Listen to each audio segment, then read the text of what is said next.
Salut à vous, héros du Nexus, c'est Royenthal. Aujourd'hui, je vous présente la première vidéo d'une série qui devrait, je pense, en compter pas mal.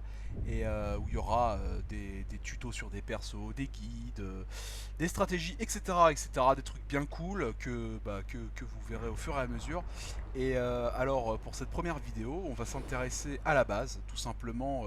Quand on débute le jeu, qu'est-ce qu'on fait, comment bien commencer, quels sont nos objectifs, comment les atteindre et surtout comment les atteindre sans dépenser d'argent, parce que je sais qu'il y en a parmi vous qui n'ont pas trop envie de dépenser de l'argent réel, et c'est vraiment tout à fait jouable de vraiment jouer à ce jeu, bien en profiter, sans forcément dépenser un rond. Alors, pour commencer, donc alors quel va être notre premier objectif? On va essayer de faire en sorte d'aller en Ligue Heroic. Pour aller en Ligue Heroic, il faut savoir qu'il faut 10 personnages, sans compter bien sûr les héros de la rotation hebdomadaire qui eux ne peuvent pas être joués en Ligue Heroic, et être niveau 30. Alors, maintenant, quand on sait ça, on veut les 10 persos, mais la question qui se pose c'est quel perso prendre. Alors, l'erreur qui est communément faite, enfin, que je considère comme étant une erreur, c'est que les joueurs, ils se disent il me faut 10 persos, donc qu'est-ce que je fais? Je fais tous les rôles, les moins chers, et puis allez, hop, je prends ça, sans tenir compte de rien d'autre que le coût. Moi, ce que je vais vous proposer, c'est quelque chose de beaucoup plus malin. C'est d'essayer d'avoir les 10 persos, mais avec un pool équilibré de personnages en fonction des rôles, avec le meilleur rapport qualité-prix. Alors pourquoi avoir un pool équilibré? Tout simplement si vous allez en Ligue héroïque, il faudra pouvoir au moins jouer chaque rôle. Il faudra pas faire l'impasse sur un tank ou sur voilà quoi. Et donc alors, quelle est la meilleure façon d'avoir un pool équilibré? Alors c'est, je pense selon moi, avoir deux personnages de chaque rôle attitré. Alors pourquoi? Bah, tout simplement, par exemple, admettons que vous avez qu'un seul tank, que vous êtes, parce qu'il faut savoir qu'en ligue héroïque, attention, ce n'est pas comme en partie rapide. Il y a un système de pick de personnages, de choix de personnages, où on peut pas prendre le même personnage dans les deux équipes. C'est-à-dire qu'en partie rapide, on peut avoir je sais pas moi, deux Muradins, on peut pas le faire en ligue héroïque. Du coup, si vous êtes le dernier pick, par exemple, que en face il y a Muradin, qu'il n'y a pas de tank dans l'équipe et que vous avez que Muradin, bah, qu'est-ce qui va se passer? Bah, vous ne pourrez pas prendre de tank. Votre équipe pourra pas avoir de tank. Et du coup, voilà, vous serez bien feinté et les gens en plus vont commencer à dire ah gna gna gna, il n'y a pas de tank, pourquoi t'as pris ça? Il va y avoir une mauvaise ambiance. Et puis ensuite les gens vont commencer à s'insulter, ensuite ils vont pas jouer, etc. Donc en plus d'avoir une mauvaise compo, ça va vraiment partir très mal d'un point de vue psychologique etc. Et donc là, vous allez droit dans le mur. Et donc pour éviter cette mésaventure, eh ben, ce qu'on va faire, c'est qu'on va essayer de se faire un pool de 10 persos qui soit tip top, équilibré, avec le meilleur rapport qualité-prix. Alors ce qu'on va faire, c'est que on va prendre, voilà, on va commencer par les guerriers, qu'on appelle aussi les tanks en général. Dans les tanks, ce que je vous conseille de prendre, donc là je les ai classés par les moins chers. Là on peut voir que, voilà, et tous ces persos là, bon, Johanna est assez cher, mais c'est un bon tank, mais grosso modo, dans les tanks les moins chers, il y a les meilleurs, ce qui est plutôt à notre avantage. Euh, ETC, Muradin, Anubarak, c'est vraiment les trois que je vous conseille. Muradin, c'est en vrai tank, parce que Anubarak, c'est ce qu'on appelle un off-tank, c'est-à-dire que c'est classé comme étant dans les guerriers corps à corps, donc les tanks, mais ce n'est pas un perso qui va recevoir autant de dommages qu'un tank normal, il a un pool de PV moins important, mais il se rattrape par d'autres choses comme, concernant Nubarak, ce sera ses dégâts, et puis ses contrôles. Donc alors, Muradin c'est vraiment super fiable, c'est un très bon tank, c'est à la fois un pool de PV exceptionnel et à la fois du contrôle, du stun, enfin, en plus il peut s'échapper avec son c'est très bon. ETC c'est du contrôle aussi mais un peu différent, avec un super bon ulti en capacité héroïque qui s'appelle le Pogo. qui est là, une petite canalisation et qui étourdit les ennemis proches pendant 4 secondes. Alors 4 secondes, dans ce jeu, c'est une éternité. Ça paraît pas quand on connaît pas, on se dit oui, 4 secondes, bon, ok, mais 4 secondes, c'est énorme.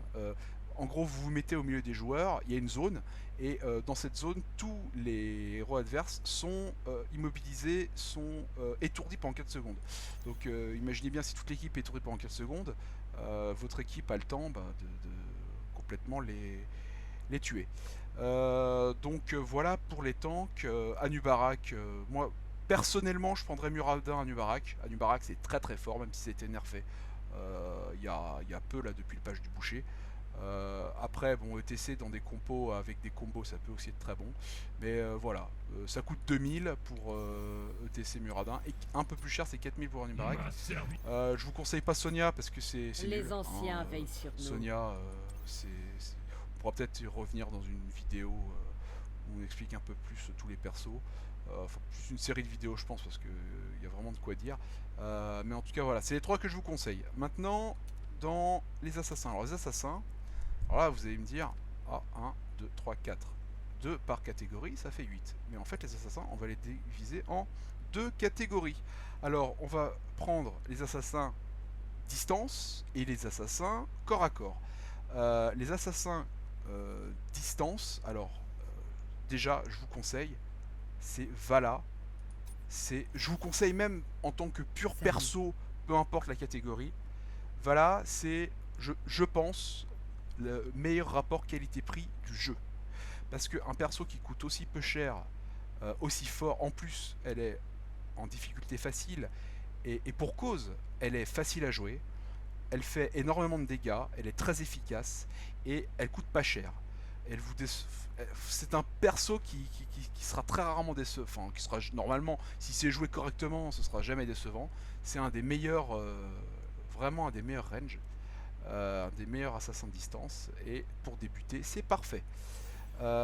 Ensuite, ce que je vous conseille de prendre, c'est en deuxième perso, Ticus.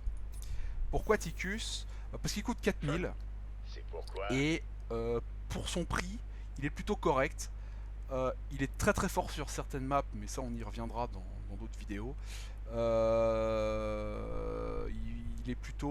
a des match-ups plutôt favorables contre des persos assez populaires, comme Illidan par exemple. Et alors pourquoi je vous conseille pas Raynor? C'est un distance qui coûte 2000, tout simplement parce que Raynor, ça pue un peu des pieds, hein, pour pas dire autre chose. Raynor, alors c'est fort en début de partie, mais je trouve que ça, milieu de partie et fin de partie, ça fait pas grand chose quoi. Ça a pas de burst, ça a surtout du poc, et voilà. En général, Ticus c'est quand même mieux, ça coûte 2000 de plus, mais on a quand même un perso de qualité. Et là, ce qu'on veut justement, c'est avoir à la fois 10 persos, mais avec un bon rapport qualité-prix. Pouvoir aller en Hero League avec des bons personnages, c'est quand même très important. Ensuite, bon, alors si. Non, je pense qu'on a fait le tour, oui. Pour les guerriers corps à corps, alors Illidan, 4000, ça c'est clair. Oui. C'est franchement un des meilleurs rapports qualité-prix aussi du jeu, parce que c'est un personnage qui a énormément d'impact. Alors, si tant est qu'il est joué correctement, parce que Illidan mal joué, tout simplement ça se fait défoncer très très rapidement. C'est un personnage qui demande un minimum de savoir se placer, de jouer intelligemment, jouer safe, etc. Mais en tout cas c'est une valeur sûre. Et ensuite Kerrigan. Alors pourquoi Kerrigan? Parce que c'est un perso qui est très très fort, et elle coûte 7000. Parce que ensuite après c'est des persos qui coûtent plus cher. Donc Kerrigan, ça fait énormément de burst, ça a du contrôle, c'est très fort. C'est un bon assassin qui assure vraiment j'allais dire des kills, mais j'aimerais bien dire plutôt en français, mais des meurtres, ça fait un peu bizarre. Bon, allez, on va dire qu'il assure des meurtres. Donc voilà. Donc partez franchement sur ces deux-là, ça vaut le coup. Après, si vous voulez dépenser un peu plus cher, il y a Zeratul qui est à 10 000. Thrall est pas mal aussi. Mais Zeratul, je le trouve un peu supérieur à Thrall. C'est un très très bon cac. Bon, il y a le boucher là qui vient de sortir qui est très fort. Peut-être qu'il va être nerfé après. Qui fait un burst absolument phénoménal. Mais bon, là, actuellement, il coûte 15K. Là, c'est... Prenez peut-être plus tard, parce que les personnages, quand ils viennent de sortir, coûtent 15K, mais après, ils baissent. Donc je pense qu'on a fait le tour pour les assassins au corps à corps. Alors les soutiens, parce que si vous n'avez pas de soutien, forcément vous allez dans le mur, dans l'équipe, c'est quand même très important. Bah là c'est Malfurion, ça c'est clair. Il coûte 2000. En plus depuis le dernier patch du boucher, enfin à l'heure où j'enregistre cette vidéo, il a été augmenté, enfin EP comme on dit. Il soigne beaucoup. Il a un soin de zone en ulti qui est très fort, il rend du mana. Il a même un peu de contrôle avec son E qui peut immobiliser des joueurs. Il peut donner des boucliers, il peut faire plein de choses. C'est vraiment un très très bon soigneur. Et ensuite, en deuxième perso, je vous conseille soit Uther, soit Régard. Ils coûtent tous les deux 7000. Voilà. Les ancêtres veillent sur 7000. Et donc, c'est deux très très bons supports. Alors, peut-être que certains diront Uther est peut-être un peu super. Régard a été nerf récemment depuis le patch, mais il reste toujours très très bon. Il a quand même un ulti. Je vous conseille quand même de prendre celui-là tout le temps parce qu'il est énorme. Il vous rend à n'importe quel. Bon, peut-être sauf à Muradin s'il a 1% de vie, mais grosso modo, il vous rend toute votre vie quoi. Son ulti est absolument remarquable. Il donne des boucliers, il fait du soin, en plus du soin qui se propage à d'autres alliés, c'est très très fort. Et Uther, lui, bah, il a du CC en plus, et un CC quand même assez fort. Il a en plus son bouclier divin qui rend invulnérable. Alors 3 secondes, c'est comme je disais tout à l'heure, ça paraît 3 secondes, mais 3 secondes c'est énorme.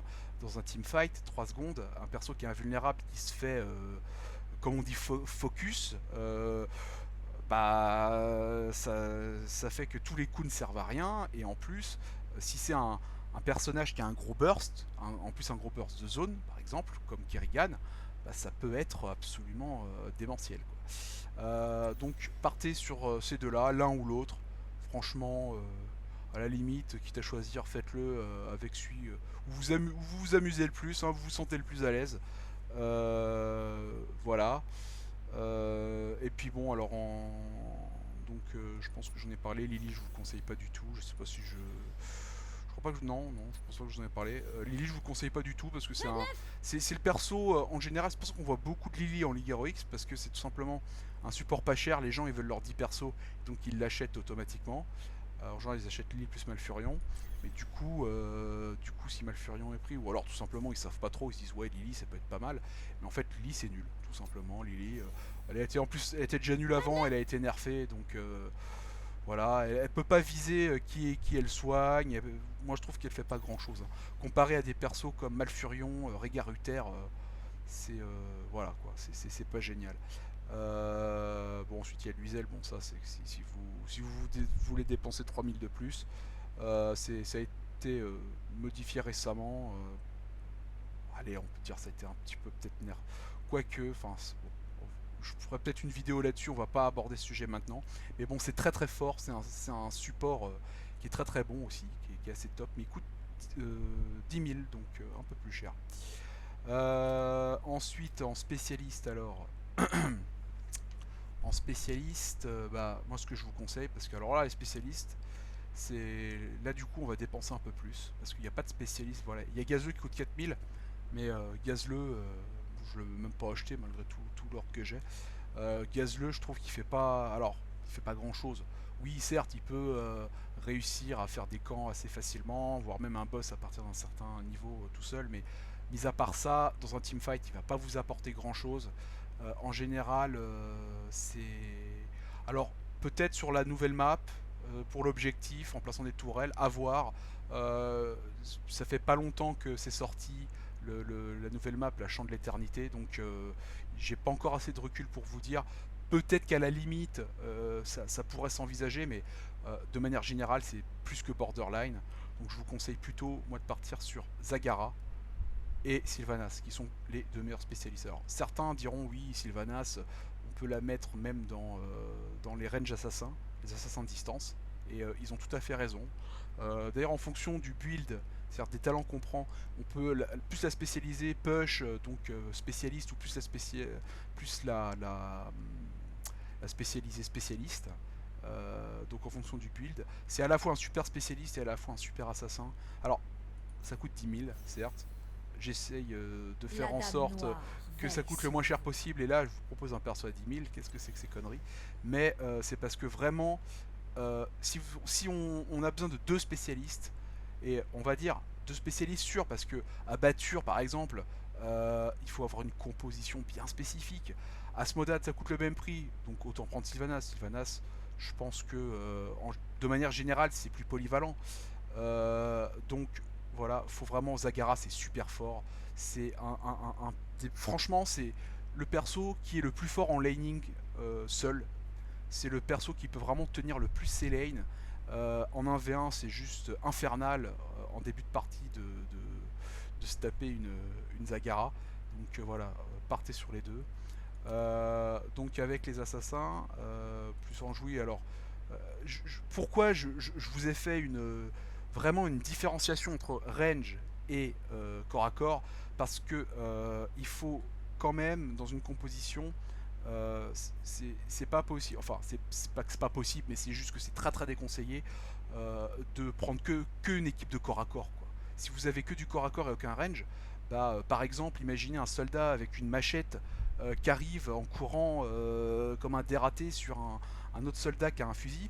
Bah, le soldat qui a un fusil, vous savez, c'est un petit peu comme dans la scène pas de James Bond, de Indiana Jones, où il y a le mec avec son sable là, qui le fait tourner dans tous les sens, et Indiana Jones qui sort son flingue et qui le tue. Bah, c'est un peu la même chose, quoi. Si vos cas ils vont mettre un certain temps à arriver sur les ranges ont le temps de faire des dégâts. Donc bon, après, bon, alors on va me dire qu'Kerrigan il a un saut et lui il peut sauter aussi, mais bon, de manière générale, c'est quand même conseillé d'avoir plus de range que de cac, d'avoir au moins un cac dans l'équipe en assassin, ça peut être pas mal. Sachant que alors les compositions, c'est pas forcément monolithique. On peut avoir des compositions avec double tank, c'est-à-dire un tank, un off-tank, ça peut se voir. On peut jouer sans spécialiste, hein, ça c'est tout à fait possible. Par contre, on peut pas jouer sans soutien, ça c'est obligatoire. Soutien, assassin, ça c'est obligatoire. Mais spécialiste, on peut toujours s'en passer, ça dépend des maps, ça dépend de plein de choses, mais ça, je pense qu'on abordera ça dans d'autres vidéos. Donc alors, on va faire un petit récapitulatif sur notre composition qu'on prévoit de prendre. Donc alors en guerrier, Muradin, Anubarak, ETC. Prenez, je pense, moi personnellement je partirais sur Anubarak, Muradin. Hein. Même si ça, pour certaines combos, par exemple avec Keltas sur un pogo, ça peut être extrêmement fort. Mais voilà ce que vous avez en guerrier. En assassin, bah, Vala, Illidan, Ticus, Kerrigan. Voilà. À la limite, Falstad, ça peut s'envisager à la place de Ticus. Pourquoi pas si on a envie de dépenser légèrement plus, parce que ça peut être pas mal. Bien joué, c'est assez fort. Faudrait voir, c'est très subjectif qui est le plus fort entre Ticus et Falstad. Surtout que sa range a été améliorée depuis peu, donc à voir. Donc voilà, partez sur cela. Ensuite, en soutien, Malfurion et Uther ou Régard. Voilà, prenez celui qui vous plaît le plus. Hein. Le but c'est aussi de s'amuser. Puis ils sont très bien tous les deux. Et puis ensuite, Zagara, Sylvanas. Voilà, en spécialiste, c'est vraiment le top. Alors à 10 000, on pourrait me dire oui, alors il y a les Vikings. Ça coûte autant que Sylvanas, mais Sylvanas est plus polyvalente que les Vikings. Les Vikings sont monstrueux sur certaines maps et moins forts sur certaines autres. Et puis c'est le perso que je vous conseille absolument pas pour débuter. Hein. C'est vraiment un perso qui est pas évident à prendre en main, qui requiert beaucoup de micro et d'être partout sur la map. Enfin bref, voilà, donc là on a nos 10 persos, et alors si on fait un petit calcul, bon après ça dépend si on prend un nub au lieu de TC, etc. Mais en gros ça nous fait entre 47 000 et 49 000 or. Alors 47 000, 49 000 or. Pour avoir une compo complètement prête pour la ligue héroïque, avoir que des bons persos, pouvoir dans tous les cas quand on joue un rôle, avoir un bon perso. Ça peut paraître beaucoup quand on voit par exemple, ouais, on a des quêtes, ouais, jouer 3 parties ça fait 600, machin, c'est une par jour, ah quand même, 47, c'est pas mal. Mais finalement, ça se fait assez, pas trop difficilement, et je vais un petit peu vous expliquer comment justement avoir de l'or rapidement. Donc, alors, ce que je vous conseille pour avoir ces fameux 47-49 000 or, c'est alors déjà de faire vos quêtes journalières. Alors, il faut savoir que les quêtes journalières, pour quelqu'un qui débute, il va pas comprendre, mais elles sont disponibles à partir du niveau 6. Donc, vous les aurez pas avant, mais niveau 6, c'est assez rapide à atteindre. Donc là, vous aurez vos quêtes journalières. Alors, tout ce que je vous conseille de faire, c'est les quêtes journalières, c'est pas là, vous avez 3 slots. Si vous avez les 3 slots de prix et que vous ne les faites pas et qu'il y a une autre journée qui passe, bah là vous allez perdre des quêtes, donc c'est un peu dommage. Et une manière intelligente de faire ces quêtes, bah, c'est tout simplement, par exemple, là on peut le voir, je crois même qu'en Hero League il y a ça aussi. Quand vous passez sur les persos, là vous voyez il y a quêtes compatibles. Et bah justement, quêtes compatibles, c'est le nombre de quêtes compatibles avec le personnage. Par exemple, avec ce personnage, il n'y a que la quête gagner 3 parties, alors qu'avec celui-là ou celui-là, il y a les 2 quêtes, les gagner 3 parties plus ça. Donc, le plus intelligent, c'est quand vous voulez faire vos quêtes, prenez le perso qui va vous remplir le plus de quêtes possible. Ça va bien optimiser vos parties. Donc, voilà. Ensuite, comment avoir de l'or? Bah, la progression du joueur. De toute façon, on a besoin d'être 30 pour aller en Ligue héroïque. Donc là, comme on voit, tout l'or qu'on accumule jusqu'au level 30, rien qu'avec la progression, ça fait en tout 10 000. Donc on a 47-49K à atteindre. Ça fait un peu plus déjà, rien qu'en jouant naturellement, sans autres conditions, ça fait déjà un peu plus d'un cinquième. Ce qui est quand même déjà énorme. Sachant qu'au level 40 c'est franchement atteignable aussi, pas trop difficilement si on joue en attention un peu, ça fait 16 000. C'est quand même pas mal. Donc il y a vraiment moyen, entre les quêtes journalières et ça, de gagner pas mal. Alors maintenant, il y a une autre manière de gagner de l'argent, c'est avec les héros. Bah, les héros, tout simplement, au level 5, nous rapportent 500 en or. Et si on n'a pas envie de dépenser de l'argent, en fait, au début, alors, on a, il me semble, 3 personnages, ou 4. Non, je pense que c'est plutôt 4. Quand on débute le jeu, en fait, c'est des rotations hebdomadaires. Quand il y a ce petit logo, ça veut dire qu'on peut jouer en match rapide ces personnages, même sans les avoir achetés. Du coup, ça permet de les essayer, c'est bien cool, etc. Et surtout, on peut les augmenter de niveau. Et les persos qu'on n'a pas achetés, parce que ça marche justement sur les persos qu'on n'a pas achetés, qu'on monte de niveau, bah, on a leur bonus, c'est-à-dire les 500 or. Et avec la progression, voilà, on va voir ça tout de suite. Au level 12 et au level 15, c'est emplacement de héros variable, ça veut dire que on a un emplacement de plus. Sachant que on a à la base là 1, 2, 3, 4, 5. Ah non, on en a 7 je crois. Voyons voir. 1, 2, 3, 4, 5, 6, 7. Ah, il me semblait qu'il y en avait moins que ça, mais visiblement il y en a 7. Donc c'est quand même pas mal quand on arrive au level 15. Donc monter, la stratégie en gros c'est de monter les persos qu'on a en rotation hebdomadaire au level 5, prendre les 500 or, et puis voilà, et puis en plus si on atteint le level 9, bah, on a 750. Et franchement, alors quand on commence à jouer un peu des personnages, on vous achetez un personnage, voilà, un des personnages que je vous ai dit, par exemple une Vala à 2000, vous la montez au level 9, bah, ça va vous faire quand même pas mal, quoi. Ça va vous faire 1250 si je suis pas trop mauvais en maths. 1250, c'est presque le rembourser à plus de la moitié, quoi. Et donc en faisant ça, je pense que quand vous atteindrez le level 30 ou le level 40 même, vous aurez pas mal de persos au level 5 et puis même des persos au level 9. parce que ça va, c'est pas sorcier. Surtout à partir du level, entre le level 9 et le level 10, ça devient un petit peu galère, et le level au-dessus du level 10, c'est très très long. Mais en gros, il y a vraiment moyen de farmer l'or sans que ce soit trop un problème, quoi.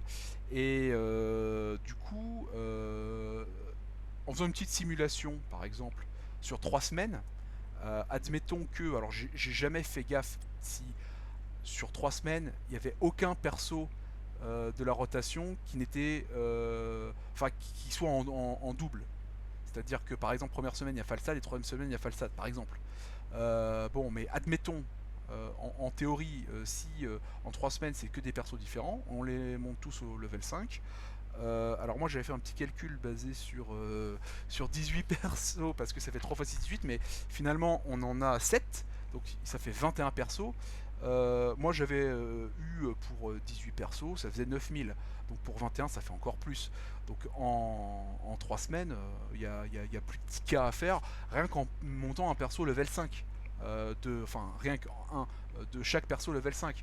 Donc en jouant un tant soit peu, en cumulant les quêtes, plus les persos, plus la progression, bah, par exemple, on arrive au level 40, on a 18 persos au level 5, bah, ça fait tout de suite 25k, 25 000 or. Et 25 000 or, bah, ça tombe bien, c'est la moitié de 50 000, et on a besoin de 49 000, admettons. Et 49 000, ça fait, voilà, on a déjà fait, rien qu'en faisant ça, et c'est pas très dur de le faire, hein, on a déjà la moitié du contrat de rempli. Donc vous voyez, en dépensant pas un rond, c'est vraiment vraiment tout à fait jouable, hein. Il n'y a pas à avoir peur de se dire ouais mais ce jeu, je vais devoir dépenser de l'argent, etc. Non, non, non, non, non, on peut vraiment avoir des bons persos et tout en n'ayant pas de sous de dépenser. Donc voilà, ensuite alors comment avoir de l'or? Il y a aussi les turbos. Parce qu'il faut savoir que les turbos, alors je vais y venir, on va analyser les turbos parce que c'est assez important je trouve. Les turbos ça fait plus 150% d'or, ça fait aussi plus 100% d'expérience, ce qui est pas mal aussi parce que mine de rien on augmente nos persos plus rapidement, donc on a plus rapidement leur bonus de débloquer. Mais 150% d'or, alors c'est, on peut pas dire un turbo est intéressant ou un turbo n'est pas intéressant, ça dépend de votre fréquence de jeu, de ce que vous allez faire. Et je vais vous montrer ça tout de suite.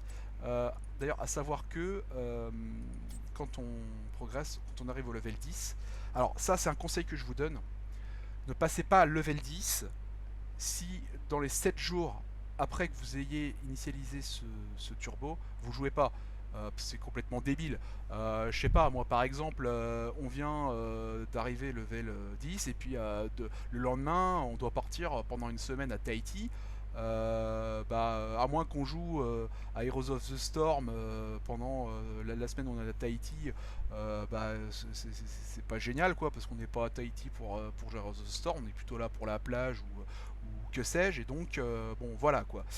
Donc quand on prend un turbo, bah, on prévoit, c'est-à-dire quand on passe au level 10, on se dit bon voilà, la semaine qui arrive, je pense que je vais avoir le temps de jouer, donc je vais bien optimiser mon turbo. Voilà. Et alors le turbo, quand on en achète un, alors on va partir du principe, comme on raisonne par ratio qualité-prix, enfin, là c'est pas qualité-prix, mais le rapport du prix le plus intéressant, on va prendre un turbo de 30 jours, parce que c'est moins cher en ratio. Et donc alors ce qu'on va faire, c'est que on va prendre le coût et on va le convertir en ratio or, basé sur, alors il faut bien savoir une chose, c'est que le ratio or change, non c'est plus dans la boutique, en fonction des persos.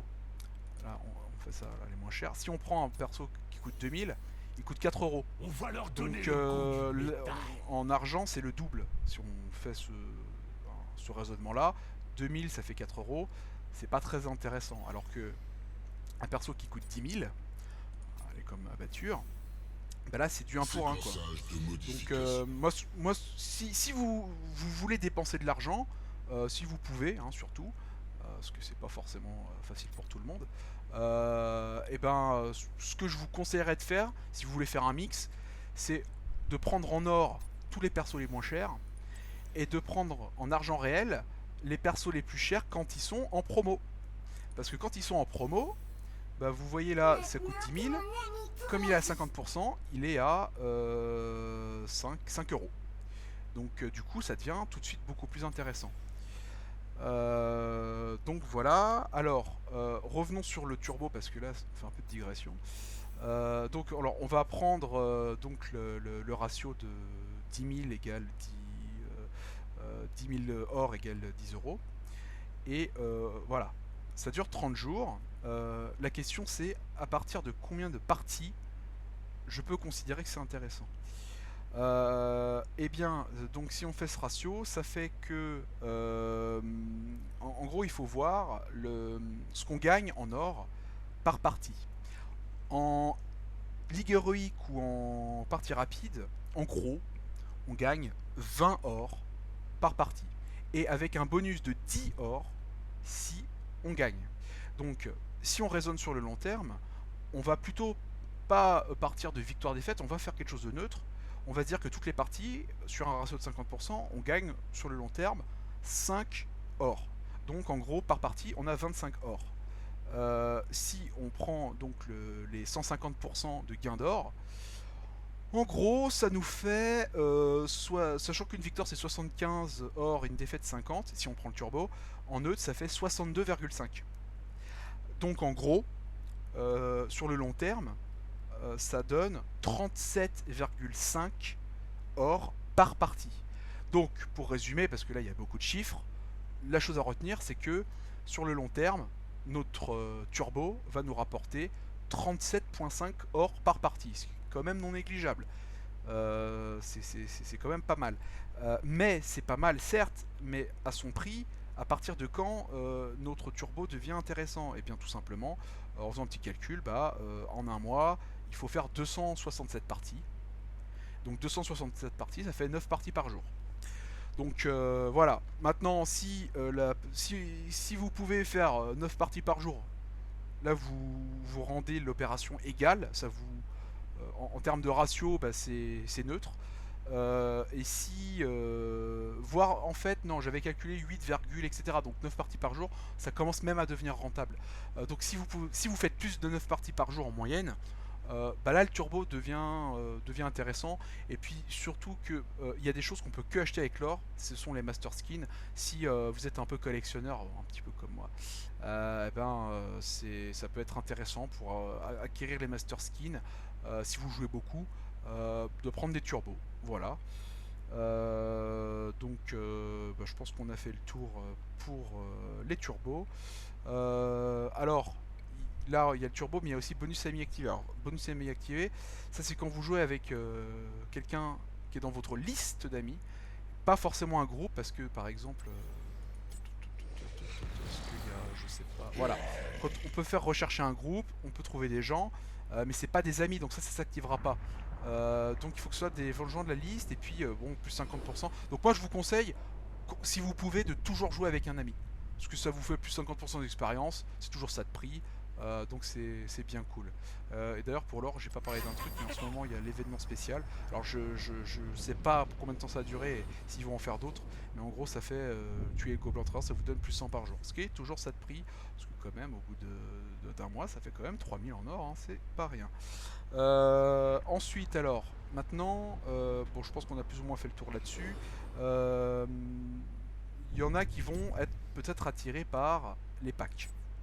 Alors les packs, il faut savoir une chose, c'est que sur papier, ça paraît génial, ouais, moins 77%, ouais, moins 66%, ouais, j'ai pas beaucoup de persos, ça va me coûter pas grand chose, mais en fait c'est trompeur.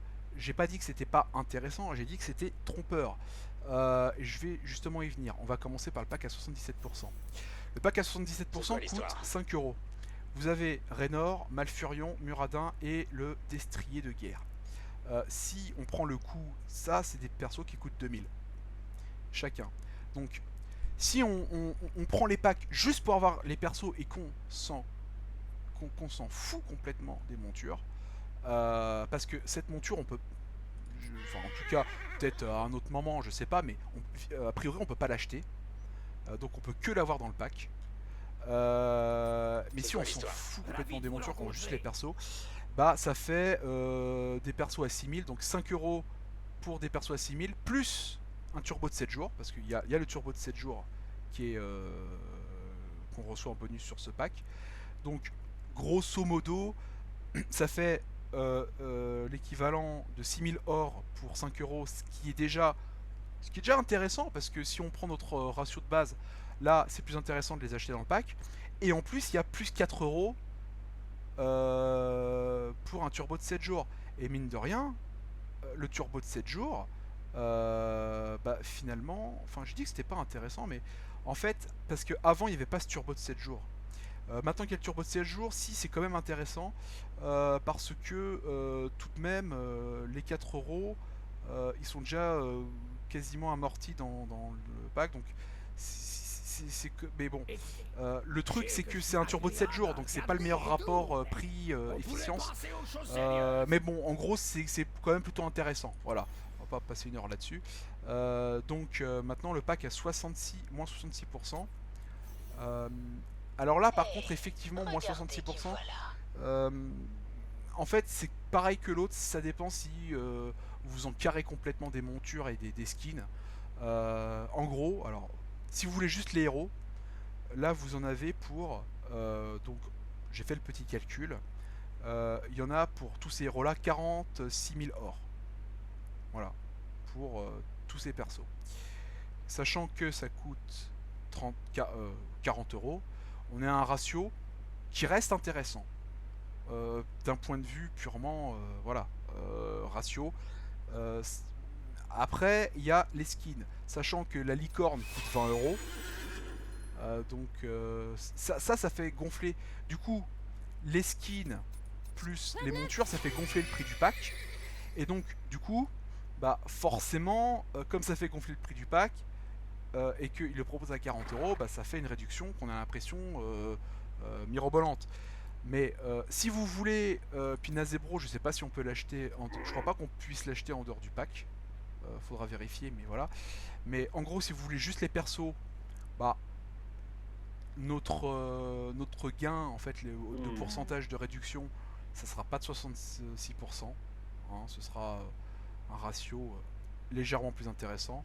Mais après, si vous vraiment vous considérez que ça, c'est voilà, vous voulez, bah, ça reste toujours plus ou moins intéressant. Voilà. Voilà. Mais ça, c'est si vous voulez dépenser vraiment de l'argent. Mais si vous voulez pas dépenser, bah, faites ce que je vous ai conseillé sur tout ce que je vous ai dit avant. Ce sera parfait. Donc je pense qu'on a fait le tour. Oui, bon, on a parlé des packs, on a parlé. Bah maintenant, bah, c'est à vous de jouer, hein. Vous pouvez franchement largement faire tout, tout sans dépenser d'argent et avoir un bon pool de perso. Donc sur ce, bah, je vous souhaite bonne chance et puis bonne partie. Et à plus tard pour une prochaine vidéo.